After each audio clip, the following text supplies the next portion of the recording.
आणि एक अपघाताची बातमी आहे। नागपुरातून भरधाव बसने एका वृद्धाला चिरडले। 60 वर्षीय रुग्णाचा अपघातात मृत्यू झालाय। या अपघातानंतर बस चालक फरार झालाय।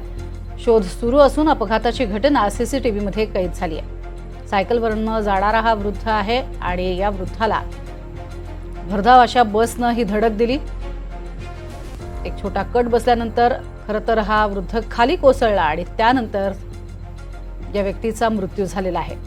घटना सीसीटीव्ही मध्ये कैद झालेली आहे आणि या सगळ्या प्रकारानंतर बस चालक मात्र फरार आहे।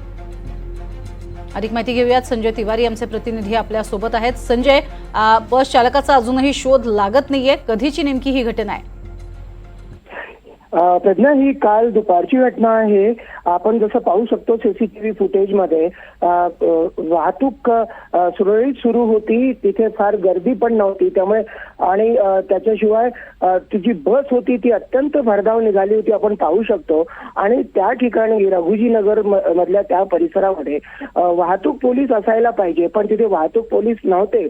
आणि हीच परिस्थिती आपल्याला जवळपास नागपूरच्या कित्येक चौकामध्ये दिसत आहे।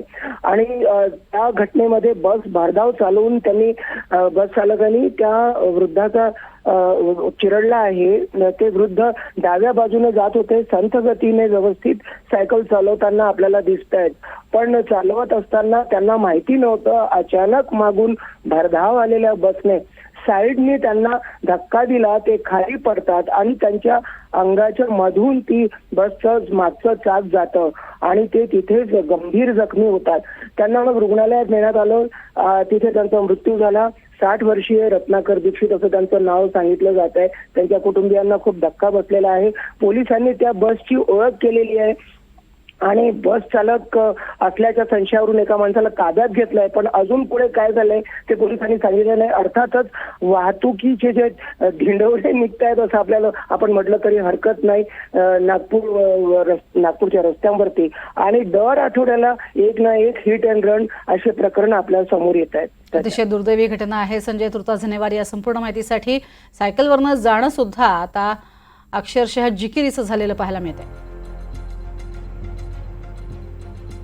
आणि तुर्तास